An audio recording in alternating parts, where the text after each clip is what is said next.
A partir de agora, você assiste Verdade e Vida. Um programa da Igreja Presbiteriana do Brasil. Que coisa boa é estar de volta mais uma vez à sua casa para partilhar com você e com a sua família a palavra de Deus. No programa de hoje vamos tratar de um assunto soleníssimo: idolatria, a loucura de adorar a criatura em lugar do Criador. Convide a sua família, se for possível, ligue para algum amigo, porque Deus tem uma palavra importantíssima para todos nós.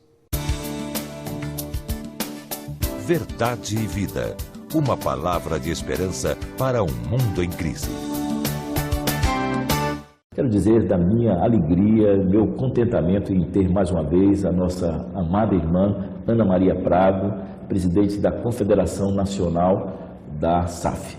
Ana Maria, seja bem-vinda mais uma vez aqui no Verdade e Vida. Muito obrigada, presbítero Daniel. E eu quero lhe dar a oportunidade para você apresentar o mais novo filho da SAF, né? Que é o livro que vocês lançaram, SAF Uma por uma. O que é que significa SAF Uma por Uma? Muito bem. Agradecendo mais uma vez a oportunidade de estar aqui conversando com o senhor no programa Verdade e Vida e tudo que Deus tem feito na nossa vida. Agradecemos muito. O livro SAF Uma por Uma nasceu no nosso coração, da nossa diretoria, do seguinte: nós temos uma campanha chamada Campanha Uma por Uma, que foi lançada no ano passado. Então, essa campanha tem como objetivo conquistar novas sócias para a SAF. Uma auxiliadora traz mais uma. Então, o ano terminou, nós ficamos assim, todas as irmãs gostaram da campanha e pediram para que ela continuasse. Então, nós remodelamos a campanha, deixamos ela bem mais enxuta, bem mais simples, com uma apuração a nível de sinodal. Mas aí vamos relançar a campanha. Porém, o ano passado, em novembro, durante o ano de 2007, nós fizemos uma pesquisa com os pastores e alguns irmãos e com as irmãs da SAF, com perguntas. A seguinte: para os homens, para os pastores, nós perguntamos assim: por que o senhor acha que a SAF é uma bênção? Para as mulheres, nós perguntamos: por que você acha que a auxiliadora da Igreja Presbiteriana do Brasil deve ser da SAF? E por que você é da SAF? Então, o livrinho Uma por Uma, ele tem uma apresentação nossa, tem uma palavra da secretária-geral, ele tem a campanha Uma por Uma, que só são 2 folhas em si, e para sustentar a campanha Uma por Uma, ou seja, é o objetivo da mulher da nossa igreja vir para a SAF. Então, nós colocamos na parte 1 as respostas, os testemunhos das irmãs da SAF, na parte 2, os testemunhos dos pastores e demais oficiais da igreja que nos responderam. Na parte 3, colocamos uma coisa muito especial, que todas as irmãs gostam quando nós fazemos a apresentação, que é o prestar conta do que a Nacional faz com o valor da per capita que recebe. Com R$5 e pouco de cada sócia, nós investimos no trabalho do Senhor a nível de missões, evangelização, visitas sinodais, etc. E nós colocamos aqui. E o final tem um anexo cheio de fotos.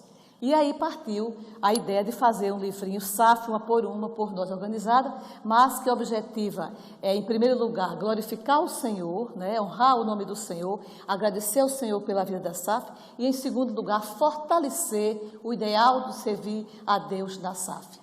Mas a senhora também vai apresentar uma outra riqueza, que nós desde já abraçamos e queremos que a senhora apresente para os nossos pastores e esposa de pastores. Para a glória de Deus. Nosso tema do quadriênio, como todos os queridos sabem, e as amadas irmãs sabem, não sou eu quem vive, mas Cristo vive em mim.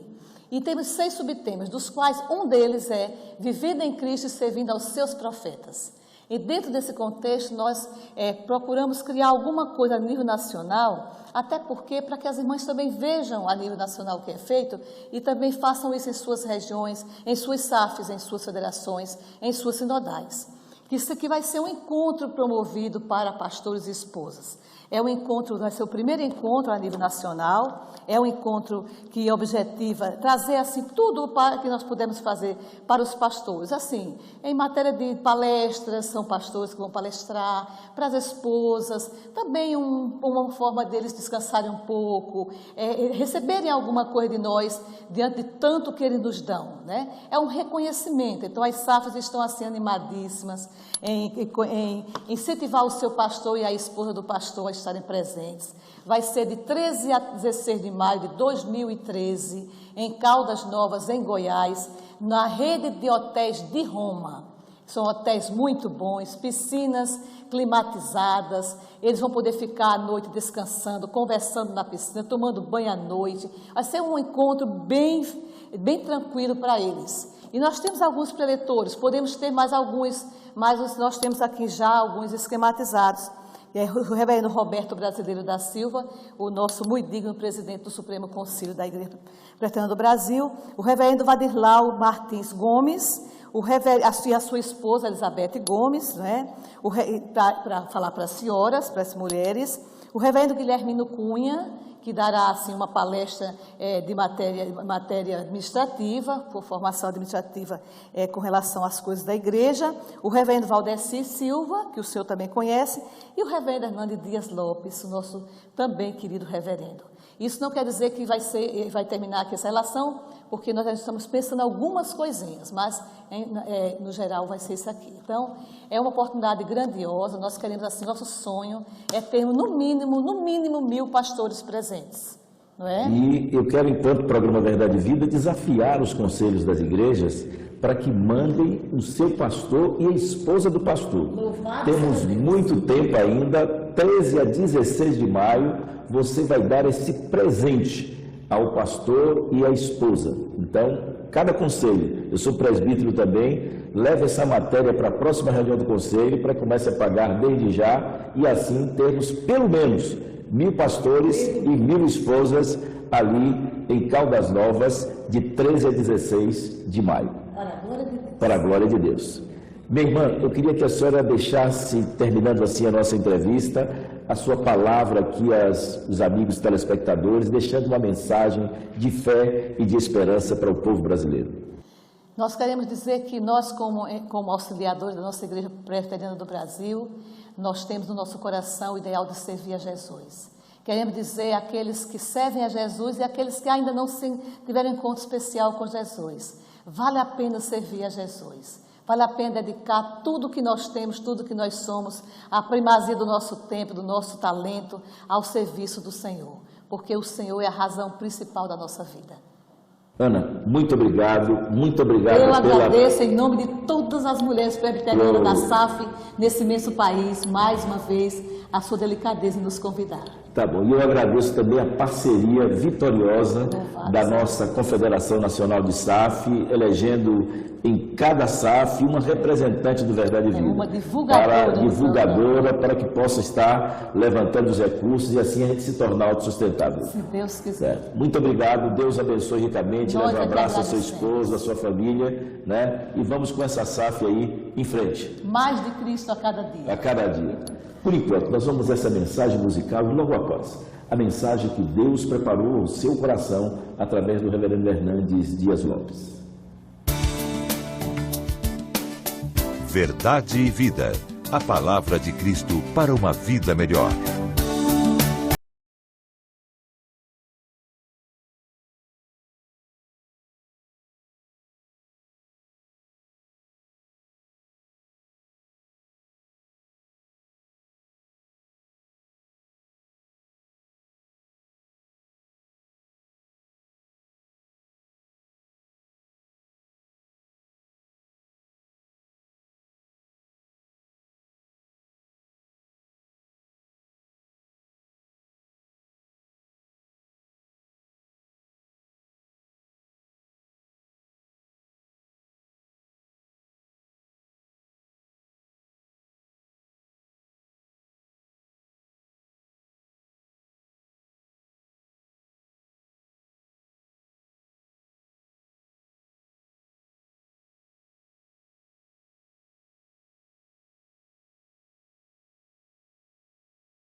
assunto proposto para hoje, que é a idolatria, a loucura de adorar a criatura em lugar do Criador. E vamos fazer isto à luz de Atos dos Apóstolos, capítulo 17, versículo 16, quando diz que, enquanto Paulo esperava seus amigos em Atenas, a capital intelectual do mundo, a cidade de Péricles, de Sócrates, de Platão, de Aristóteles, dos grandes luminares do saber humano, seu espírito se revoltava em face da idolatria reinante na cidade. O que é idolatria? Idolatria significa adoração de um ídolo, como se este ídolo fosse digno de receber culto, veneração.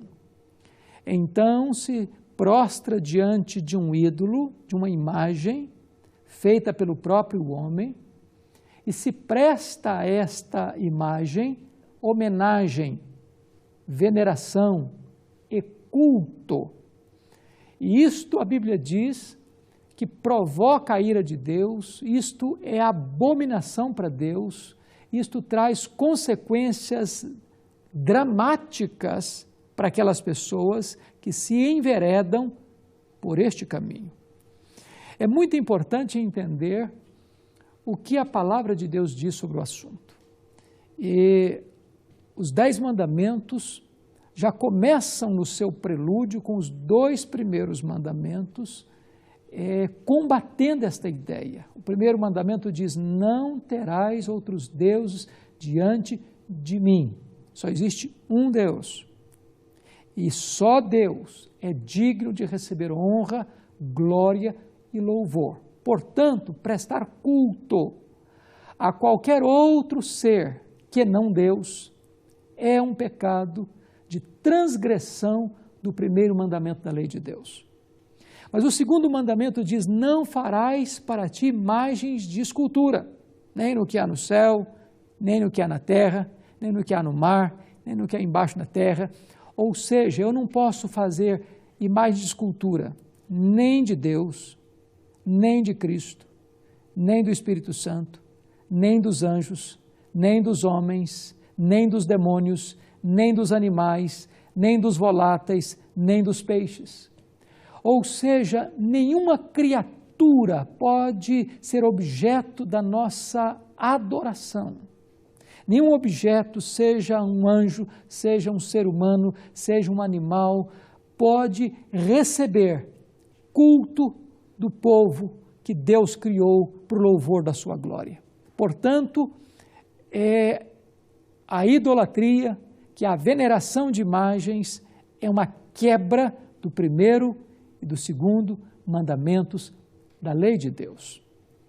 É bem verdade que a idolatria vai além da veneração de imagens, de escultura.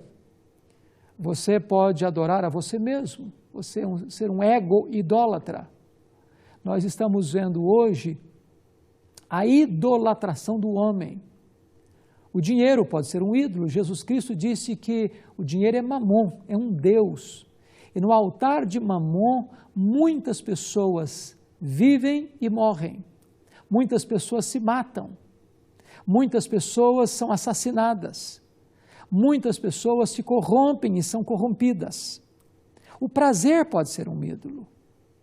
Quando você coloca alguém ou alguma coisa acima de Deus e vive em função desta coisa, seja um prazer, seja uma pessoa, seja o dinheiro, você está sendo um idólatra. E a idolatria é a abominação para Deus. Mas é importante ainda entender que a Bíblia fala que a ira de Deus se revela do céu contra toda a impiedade e perversão dos homens que detêm a verdade pela injustiça. Estes homens, tendo conhecimento de Deus, não o glorificaram como Deus, nem lhe deram graças. Antes, adoraram a criatura em lugar do Criador e fizeram para si imagens de homens, de répteis, de aves e de animais que estão nos rios e nos mares. O homem vai num processo de degradação nesta questão da idolatria, a ponto de fazer uma escultura de um homem e adorá-lo como se fosse Deus, a ponto de colocar Deus em 4 patas, como se fosse um animal do campo, ou um ser que rasteja, como um réptil. Assim, a humanidade vem se distanciando de Deus através da idolatria. Talvez o pecado que mais Deus abominou em Israel foi o pecado da idolatria. Porque Deus chamou Israel do meio de um povo idólatra, de um povo pagão, para que este Israel conhecesse a Deus, amasse a Deus e fosse luz para as nações. Mas Israel, em vez de ser luz para as nações, começou a ser seduzido pelos deuses dos povos. E Israel se rendeu à idolatria, se curvou diante de ídolos, se prostituiu nesse processo de idolatria. E o juízo de Deus veio sobre a nação de Israel e mandou esse povo para um amargo cativeiro, porque a idolatria atrai sobre o homem a ira justa de Deus. A idolatria é algo sem sentido, totalmente sem sentido. Por exemplo, o Salmo 115 diz que os ídolos dos povos têm boca, mas não falam, têm olhos, mas não veem, têm nariz, mas não cheiram, têm mãos, mas não apalpam, têm pés, mas não andam, têm garganta, mas som nenhum lhes sai da boca. Tornem semelhante a eles todos aqueles que os fazem e aqueles que neles confiam. Note você que não faz o mínimo sentido você fazer um ídolo, seja de barro, seja de mármore, seja de gesso, seja de ouro, seja de bronze, e agora você se prostra diante desse ídolo, que tem pernas, mas não andam, que tem mãos, mas não apalpam, que tem boca, mas não fala, que tem olhos, mas não veem, que não sai som nenhum da garganta deles, e uma pessoa chega e se prostra diante dessa imagem, e venera esta imagem, e adora esta imagem, mesmo pensando que esta imagem seja um veículo para apontar para a divindade que ela quer servir ou adorar, está em pleno e total desacordo com a palavra de Deus. E Deus diz que aqueles que fazem estas coisas, aqueles que confiam nessas imagens, tornam-se também obscurecidas, como as imagens estão obscurecidas. Cega a pessoa espiritualmente, fecha a sua compreensão espiritual. O profeta Isaías chega a mostrar para nós a gravidade dessa questão da idolatria. Quando ele diz o seguinte, que um homem vai ao campo, corta uma árvore, serra esta árvore em toras, uma tora ele racha e usa como lenha para fazer comida, a outra tora ele pega um instrumento de carpintaria e cinzela esta tora e faz dessa madeira um ídolo, uma imagem de escultura. E agora ele se prostra diante desta imagem e a adora como se estivesse adorando o seu próprio Deus. Não faz sentido. Isso leva o homem a um processo de obscurecimento espiritual. E é por isso que, se você ler na Escritura, tanto no Antigo Testamento como no Novo Testamento, aqueles que se entregaram à idolatria também se capitularam à imoralidade, ao culto da sensualidade. A Bíblia diz que Deus é espírito e importa que os seus adoradores o adorem em espírito e em verdade. Vale destacar que o apóstolo Paulo acabara de chegar em Atenas. Atenas era a cidade mais culta do mundo. Era a cidade dos grandes luminares do saber humano. Era a terra de Péricles, de Sócrates, de Platão, de Aristóteles, dos grandes luminares que encheram bibliotecas com a sua erudição. Mas Paulo, ao chegar nessa cidade, fica chocado, porque a idolatria dominava na cidade de Atenas. A cultura intelectual nem sempre reflete no discernimento espiritual.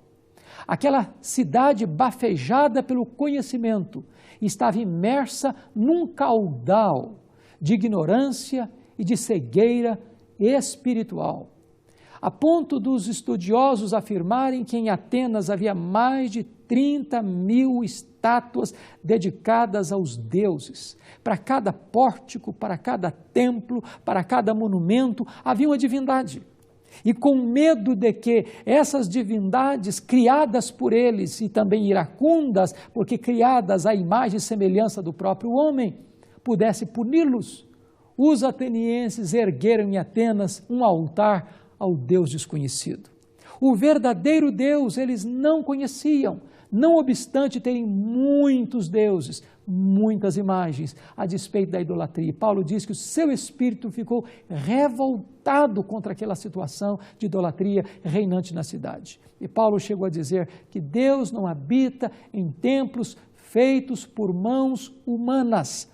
Deus não é um Deus que está aqui, ou ali, ou acolá. Deus é Espírito, Ele é onisciente, Ele está em toda parte e Ele é adorado em Espírito e em verdade.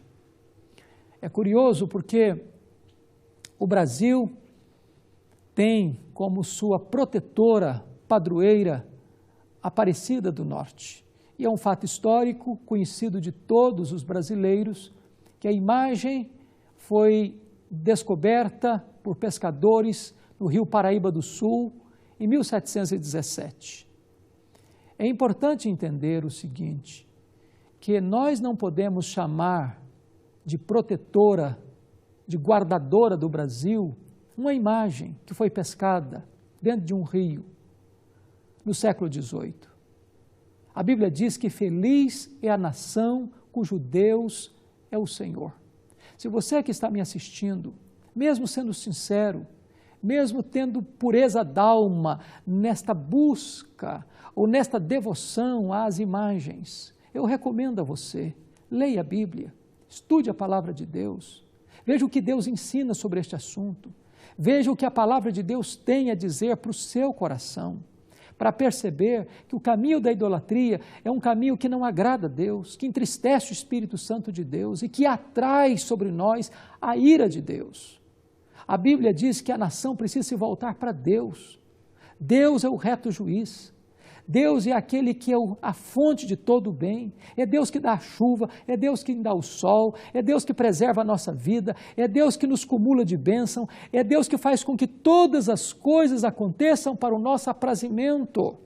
Então, nós devemos nos voltar para este Deus, para adorar este Deus como Ele requer ser adorado em Sua palavra, porque o culto genuíno, o culto verdadeiro é prestado a Deus em espírito e em verdade. É importante ainda entender que a idolatria, conforme o ensino da Bíblia, é obra da carne. Não é uma obra movida pelo Espírito Santo de Deus em nós. Isso está em desacordo com a vida cristã que Deus requer em Sua palavra. E o que é mais dramático, e eu preciso lhe alertar sobre isso, a Bíblia diz que aqueles que são idólatras não entrarão no reino de Deus. Está lá em Apocalipse, capítulo 21, versículo 8. Então, a minha palavra para você é esta. Eu não sei que tipo de ídolo você tem no coração. Pode ser o dinheiro, pode ser o sexo, pode ser o prazer, pode ser uma imagem de escultura, pode ser a sua denominação, pode ser até o seu líder religioso. Mas Deus não aceita que você coloque nada nem ninguém se interpondo entre você e Ele. Só Deus é Deus. Só Deus é digno de receber honra, glória, culto, louvor. Todo culto prestado a outrem é culto vão, é culto vazio, é idolatria, é abominação para Deus. Então volte-se para o Senhor, arrependa-se desse pecado.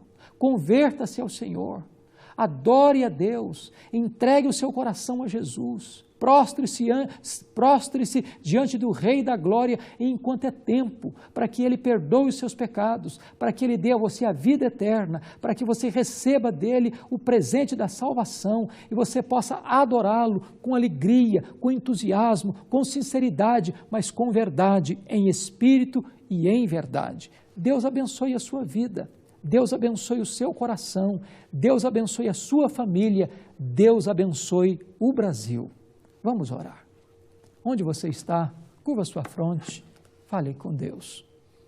Pai querido, nós queremos te agradecer porque a tua palavra é a verdade. E a tua palavra é luz para o nosso caminho. A tua palavra nos aponta o caminho seguro da obediência, o caminho que agrada o teu coração, o caminho que produz felicidade verdadeira para a nossa vida, o caminho da salvação. Deus aplica esta palavra ao coração daqueles que nos assistem e permita, ó Deus, que aqueles que nos escutam e assistem neste momento possam se voltar para Jesus e reconhecer que Ele é o Senhor, que Ele é o Salvador, o único de receber todo o culto, toda a adoração, toda a honra, toda a glória e todo o louvor. Bendito é o teu nome, em nome de Jesus. Amém. Eu sou o caminho, e a verdade e a vida. Ninguém vem ao Pai senão por mim. Na mensagem de hoje, baseada em Atos, capítulo 17, versos 16, o reverendo Hernandes abordou que a idolatria é a quebra dos 2 primeiros mandamentos da lei de Deus. Destacou que a idolatria provoca a ira de Deus, é a causa de grandes tragédias na história de Israel. Terceiro, que a idolatria entorpece espiritualmente as pessoas. Quarto, a idolatria é obra da carne e aqueles que se entregam a ela não entrarão no reino de Deus. Finalmente, afirmou que essa mensagem é um chamado ao arrependimento, bem como uma convocação para adorarmos a Deus em espírito e em verdade. Idolatria, a loucura de adorar a criatura em lugar do Criador. Esse foi o tema da mensagem de hoje, que a partir de agora você pode adquirir tanto em DVD como em CD. Acesse o nosso site www.verdadevida.com.br e você vai clicar ali em loja virtual e vai adquirir uma dessas 341 mensagens que aqui já foram ao ar, ou mesmo você pode ligar de segunda a sexta no horário comercial para o nosso 0800 119 105. Também pelo nosso site você pode nos ajudar a tornar o nosso programa Verdade e Vida autossustentável. Você vai clicar ali em faça sua doação, você vai fazer o seu cadastro, vai imprimir o seu boleto e vai pagar em qualquer agência. Ou mesmo você vai fazer uma doação diretamente numa agência do Banco do Brasil para a conta 7.000, dígito 9, da agência 4442, dígito 3. Ou ainda para a conta 68.000, dígito 1, da agência 553, dígito 3, do Bradesco. Eu quero convidar você, com toda a sua família, para amanhã às 9 horas participar com ela da escola dominical, ali onde tem classe para todas as idades, e do culto matutino.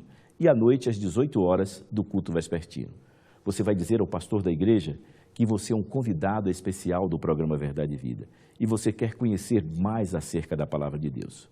Entrando no nosso site, você clica ali em Igreja e encontra a Igreja Presbiteriana do Brasil mais próxima da sua casa.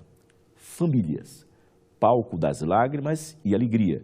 Esse é o tema do nosso próximo programa, neste mesmo horário, nesta mesma emissora. Até lá e que Deus muito o abençoe.